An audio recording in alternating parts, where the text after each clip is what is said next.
трех этапах были такие задания, как видеорезюме, прохождение тестов и такие этапы, где человек рассказывал о том, как он видит в будущем развитие нашей республики, нашей страны.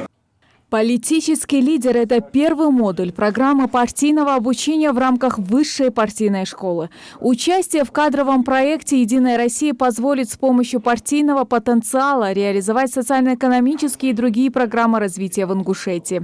Всего от республики участвовало около 30 человек, но основных 3 этапа смогли пройти только 8. И вот сегодня Зелимхан Евлоев лично поздравляет участников политического лидера с победой.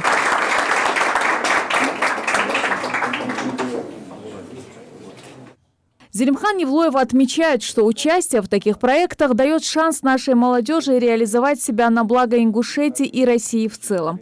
По его словам, сегодня наблюдается рост гражданской активности, и это, безусловно, положительная тенденция. Самая активная часть граждан – молодежь, и сегодня им предоставлена возможность реализовать свои проекты в общественно-политической жизни региона. Многие трудоустроены.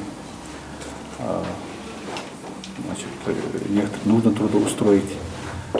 Я думаю, что принесете пользу для республики, для семьи своей.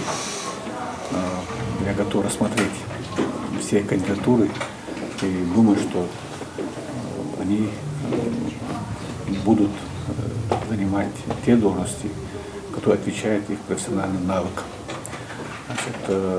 Скажу, что начните с малого, покажите себя. У нас специалисты востребованные. Думаю, что вы себя не только покажете в конкурсе, но и на работе. Также Ингушетия принимает самое активное участие в реализации кадрового проекта «Единороссов Политстартап». Новый партийный проект дает возможность начинающим политикам получить новые знания и опыт во время участия в процедуре предварительного голосования, как в качестве кандидата, так и политтехнолога.